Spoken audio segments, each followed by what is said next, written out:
Hola a todos y a todas, soy Óscar Martínez y junto con mi compañera Verónica Sierra y la doctora Ana Rodríguez hemos desarrollado esta investigación de la Universidad de Zaragoza que aborda las soft skills en relación con el ámbito educativo. Seguramente muchos de vosotros os hayáis preguntado a lo largo de vuestra experiencia, a lo largo de vuestra vida, qué competencias personales y profesionales tiene que tener un buen docente en el siglo XXI. A través de una revisión teórica se pretende dar respuesta a esta pregunta a través del concepto de las soft skills. En concreto, a lo largo de la exposición, vamos a trabajar cómo ha cambiado la sociedad, qué escuelas son necesarias para dar respuesta a esa sociedad que se ha generado y qué competencias o soft skills tiene que tener el docente para dar respuesta pues, a todo lo anteriormente analizado. Más a partir del análisis de la sociedad, tenemos que entender que en las últimas décadas se han producido una gran cantidad de transformaciones sociales que nos han llevado pues, a una sociedad convulsa, marcada por el cambio tecnológico y cambio social. En concreto, entre esas transformaciones podemos señalar la aparición de las TICs, la digitalización, la apertura de fronteras, tanto financieras como económicas, las migraciones internacionales como parte del fenómeno de la globalización que se ha generado en todos los ámbitos,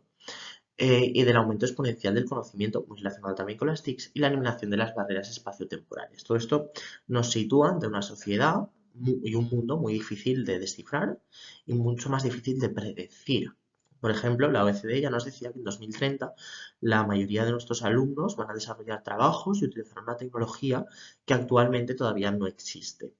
Todos estos aspectos deben ser tenidos en cuenta ya que impactan y son impactados por la redefinición de la educación. En concreto, actualmente se aboga por una educación mucho más flexible, donde se trabaje tanto las soft skills como las hard skills, ¿vale? Con alumnos competentes como objetivo final de la educación. Hacer un alumno competente va mucho más allá de una mera alfabetización o un mero dominio de los conceptos aritméticos básicos, sino que debe atender pues, a los cuatro pilares de la educación que ya nos proponía Delors en el año 96, como aprender a ser, aprender a vivir juntos, aprender a hacer o aprender a conocer. Además, otro imperativo educativo es que en esta sociedad que pues, Bauman denominaba líquida y que viene marcada por la incertidumbre, es necesaria o se propone como una exigencia el aprendizaje a lo largo y ancho de la vida, ya que la formación inicial resulta insuficiente. En concreto,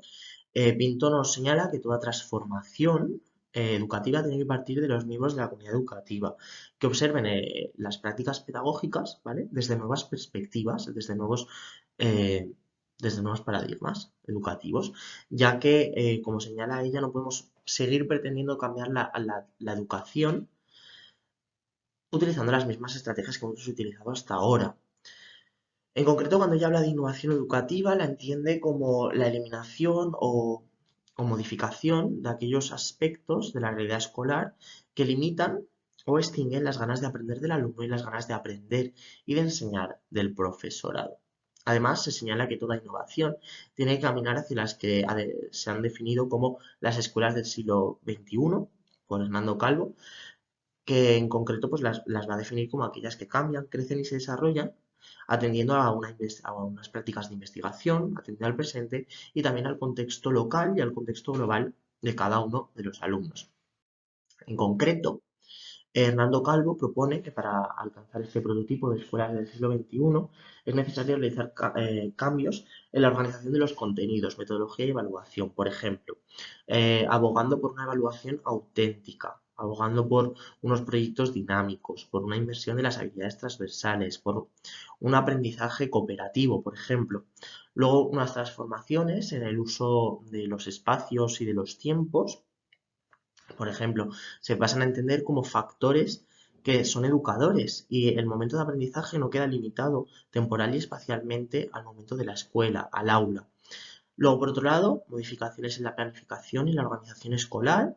que se organicen en torno a experiencias de aprendizaje y en especial en la relación docente-alumno. Se ha producido una transformación en el rol del docente, el cual deja de ser entendido como un mero transmisor de conocimiento, sino que se entiende como un acompañante del proceso de enseñanza y aprendizaje. Se convierte en su función es asesorar y guiar al alumnado a definir de forma común unas metas personales, a cumplir objetivos o incluso desarrollar proyectos. Todo esto hace que el profesor, el docente, tenga que tener un dominio del contenido, un dominio de la pedagogía, un dominio de la metodología y un dominio digital, pero aparte de ello, un dominio de las denominadas soft skills, ya que van a ser el elemento diferencial que garanticen tanto su éxito profesional como personal. En concreto, cuando hablamos de soft skills, tenemos que señalar que existen múltiples denominaciones, entre las cuales podemos encontrar competencias transversales, habilidades para la vida, competencias genéricas y múltiples definiciones. En concreto, nosotros vamos a tomar como referencia la propuesta por Hasselberg, que la entiende como una combinación dinámica tanto de habilidades cognitivas, metacognitivas, intelectuales, interpersonales o prácticas, que ayuden a la gente pues, a adaptarse y a comportarse de forma positiva para poder lidiar ante aquellos retos que se presenten tanto en su esfera cotidiana, en su vida cotidiana, como en su vida profesional. Sí que se contraponen con las hard skills que hemos mencionado antes, que estarían más relacionadas con esos saberes técnicos propios de cada área. Y es cierto que se han desarrollado una gran cantidad de marcos teóricos en torno a las soft skills que muestran los distintos paradigmas adoptados en el estudio de las competencias, como aparecen en pantalla. En concreto podemos mencionar las competencias clave propuestas por el modelo LIFECOM, las competencias del siglo XXI, de la OECD, las competencias genéticas del modelo Turing o, por ejemplo, las competencias clave para el aprendizaje a lo largo de la vida propuestas en el 2006 por la Unión Europea. En concreto, aunque existe una gran cantidad de modelos y de clasificaciones, es cierto que todas ellas están de acuerdo en la importancia de la definición, del desarrollo y de la evaluación de las distintas soft skills. Y en concreto, esta autora nos señala que todas las clasificaciones tienen unos ciertos elementos comunes, entre los cuales señala habilidades relacionadas con las personas, aquí incluiríamos la parte de comunicación, trabajo en equipo, luego habilidades personales, como puede ser la gestión del tiempo, la capacidad de flexibilidad, habilidades cognitivas o conceptuales, que son más relacionadas con la resolución de problemas, la capacidad de aprender a aprender. Luego señala las habilidades fundamentales, como puede ser la alfabetización o el dominio de las nuevas tecnologías, habilidades más relacionadas con el mundo laboral, dentro de las cuales pues, situaríamos emprendimiento, innovación, y luego habilidades relacionadas con la comunidad, como son las competencias ciudadanas, las competencias cívicas. Lo que está claro es que todo ello lo que ha llevado es a una modificación del perfil docente que ha hecho de su labor mucho más compleja, una tarea mucho más compleja, y le ha hecho adquirir muchas más responsabilidades, a las cuales está claro que no va a poder responder si no posee una serie de competencias, una serie de cualidades personales, posibilidades profesionales, motivación, incluso conocimientos. Las funciones del docente las podemos dividir básicamente en tres. La primera sería la función metodológica, más relacionada con la parte de planificación, ejecución, evaluación de los procesos de enseñanza y aprendizaje. La función investigativa o investigadora, que está más relacionada con ser capaces de hacer un análisis crítico, de problematizar y de reconstruir en cierto modo tanto la teoría como la práctica educativa. Y luego la función orientadora. Dentro de la función orientadora se enmarca todo aquello más relacionado con el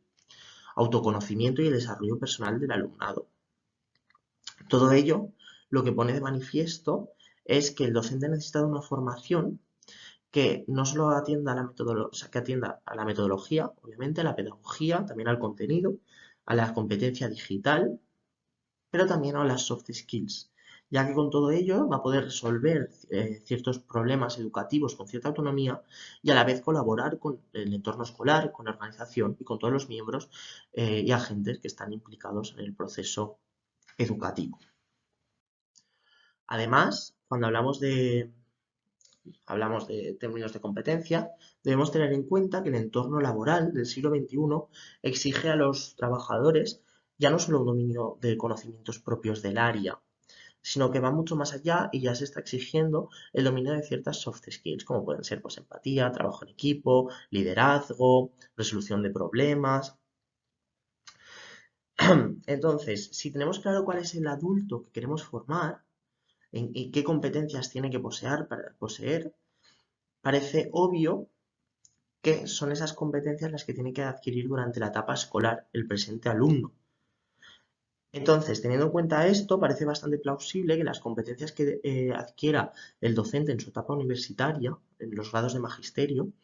tenga una traducción a las competencias que el alumnado debe poseer. Entonces, parece obvio afirmar, ya que el futuro docente, el maestro al que queremos formar y el futuro alumno que queremos desarrollar, parecen dos caras de la misma moneda. Entonces, teniendo en cuenta esto, parece obvio que el docente del siglo XXI tiene que desarrollar, aparte de lo que hemos nombrado, esas competencias, esas soft skills del siglo, esas soft skills. En concreto, este autor nos propone que un buen docente competente en el siglo XXI tiene que desarrollar, por un lado, la creatividad, ya que va a tener que solucionar problemas educativos y proponer ideas innovadoras, ideas novedosas con una actitud de apertura. Tiene que estar abierto a nuevas perspectivas, a nuevas evidencias que vengan apareciendo. Luego también trabajo en equipo. Va a tener que trabajar y colaborar con los otros miembros de la comunidad educativa, generando unos espacios de aprendizaje cooperativo. ¿Vale? Además, la apertura de centros es una de las características de las escuelas del siglo XXI. Flexibilidad, tiene que ser capaz de hacer cambios y afrontar las situaciones inesperadas. Responsabilidad, tiene que ser responsable. Su labor docente tiene que ser coherente con su paradigma educativo y tiene que responder tanto a las exigencias como a las expectativas que tiene de su alumnado. Además, tiene que mostrar preocupación, tiene que potenciar las distintas fortalezas del alumnado, pero a la vez atender los distintos ritmos de aprendizaje, las dificultades y las diferencias personales. Además, con los estilos de aprendizaje. También hablamos de pensamiento crítico. Un buen docente tiene que ser capaz de analizar puntos de vista alternativos, tiene que ser capaz de hacer análisis críticos, tiene que ser capaz de reflexionar sobre su propia práctica educativa, además de la empatía, tiene que ser capaz de ponerse en los pies, en la piel de los demás, entender sus emociones, sus situaciones personales y finalmente hablamos de que tiene que tener una capacidad de toma de decisiones. Teniendo en cuenta todo lo que hemos mencionado a lo largo de la presente exposición y de la revisión teórica, llegamos a la conclusión de que, dados los cambios sociales, políticos, económicos, educativos incluso, la labor docente se plantea como una tarea realmente compleja que requiere del futuro docente que domine tanto las hard skills como las soft skills y que las tiene que adquirir desde la formación inicial y luego desarrollarlas y potenciarlas a lo largo de la formación continua. Además, todo esto nos lleva a la conclusión de que es necesario repensar la educación universitaria, ya que los futuros docentes tienen que adquirir estas habilidades y por tanto tienen que ser contempladas o mostrar un mayor énfasis en ellas los distintos programas universitarios, ya que, como muestran estos autores, es la etapa donde se encuentra un mayor impacto de este tipo de habilidades. Y esas serían nuestras conclusiones y finalmente, pues muchas gracias por su atención y les dejo ahí nuestros correos por si quieren contactar con nosotros y aparte pues dejamos el foro abierto para cualquier duda o cuestión que pueda surgir. Muchas gracias y hasta luego.